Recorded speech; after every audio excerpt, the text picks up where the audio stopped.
The late dry season of 1979 hung heavy over the Mozambican highlands near Chimoio. The air shimmered with dust and the faint scent of mopane wood smoke as Rhodesian columns snaked toward the border. Operation Miracle, soon to be etched in the annals as the Battle of Mavonde, was born of desperation and audacity. Rhodesia, Zimbabwe-Rhodesia by then, under the fragile internal settlement, was fighting for its survival. The Lancaster House talks in London loomed, but on the ground, the war raged hotter than ever. ZANLA, the military arm of Robert Mugabe's ZANU, had learned bitter lessons from earlier Rhodesian raids, such as Operation Dingo at Chimoio in 1977. They had relocated deeper into the forest, constructing a sprawling base covering some 64 square kilometers. Sheltered by thick canopy and rugged hills, the camp housed an estimated 6,000 guerrillas under the command of Rex Nongo. Defensive positions were formidable: trenches, bunkers, and anti-aircraft guns, many supplied by Ethiopia, dotted the high ground. The tallest hill, soon dubbed Monte Cassino by the attackers in grim reference to the World War II meat grinder, bristled with heavy weaponry. Two supporting hills, 774 and 761, completed a deadly triangle of fire. Rhodesian intelligence, drawn from patrols and aerial reconnaissance, underestimated the force at around 2,000. Yet planners knew this was no ordinary camp.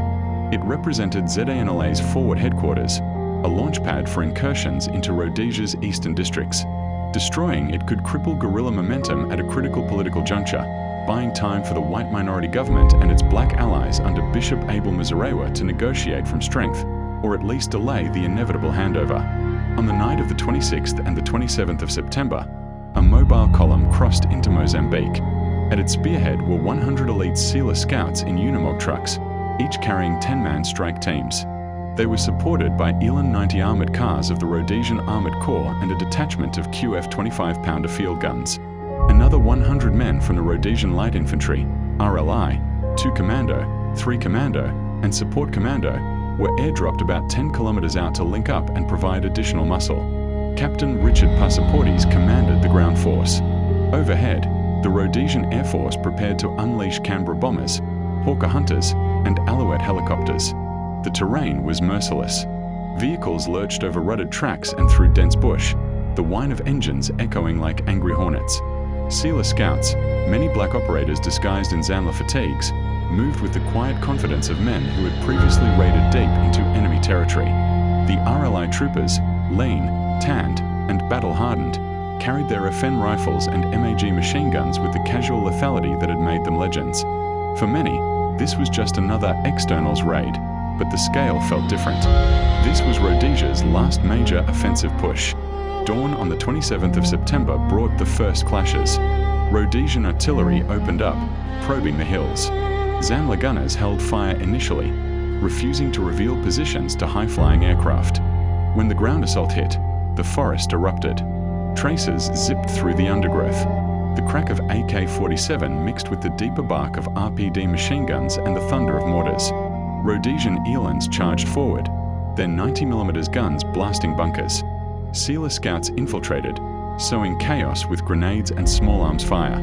One troop of scouts crested a ridge only to face withering fire from entrenched positions. Troopers dropped into the dirt, returning fire with disciplined bursts. Contact.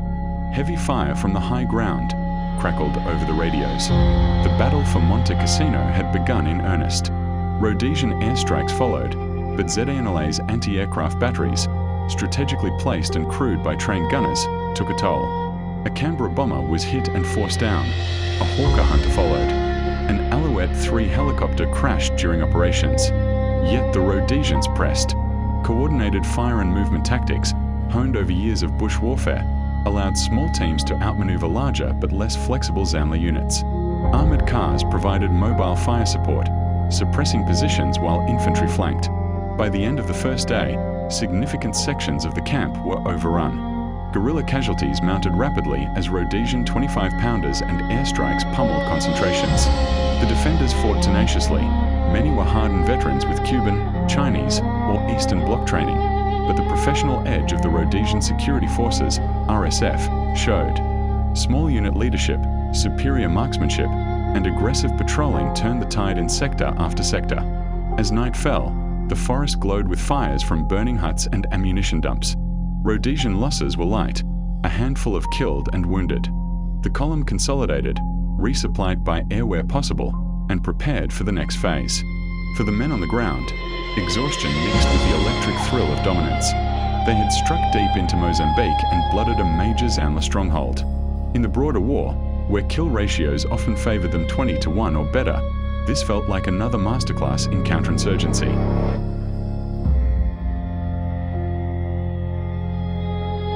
The fighting intensified over the following days.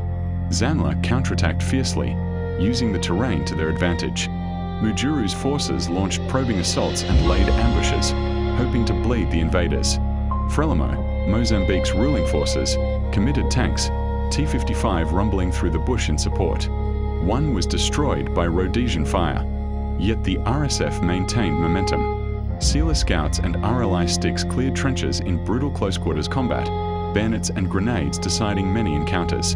By early October, the operation had achieved its tactical goals. Estimates of ZANLA dead ranged from hundreds to over 1,000, with the base severely disrupted. Vast quantities of supplies, weapons, and infrastructure were destroyed. The Rhodesians withdrew in good order by the 6th of October, having inflicted disproportionate losses at the cost of 8 killed, 3 wounded, and several aircraft. It was a textbook combined arms raid, air power softening defences, armour providing punch, and elite infantry delivering the knockout.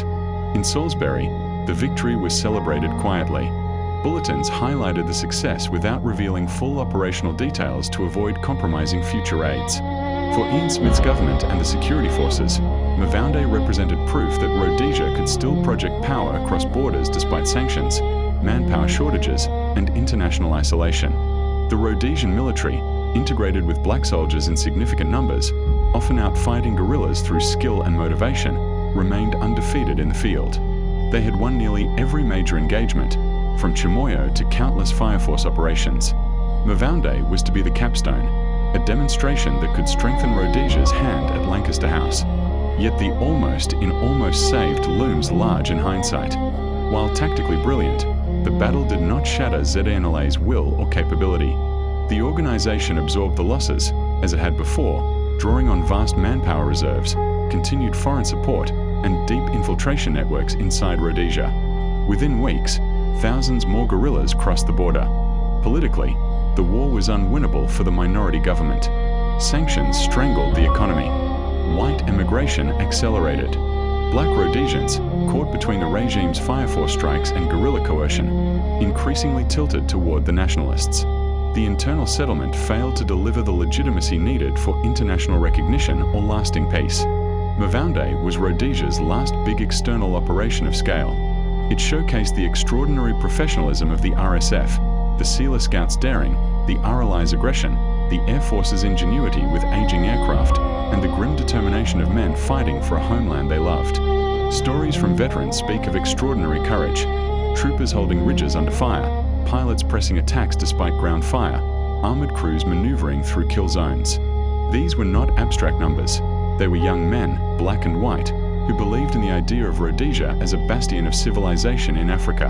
But wars are not won by battles alone. The strategic reality intruded.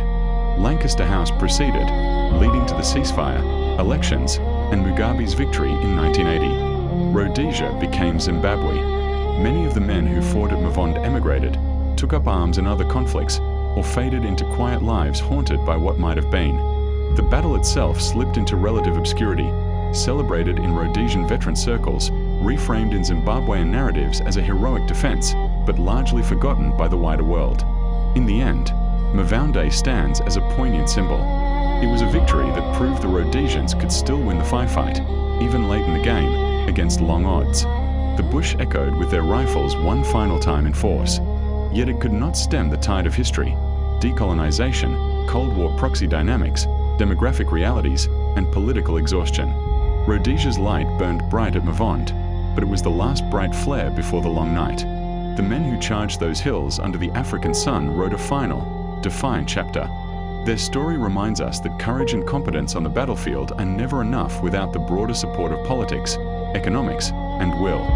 For a brief moment in the Mozambican highlands, Rhodesia soldiers almost turned the tide. The forest remembers their footsteps, even if the world has moved on.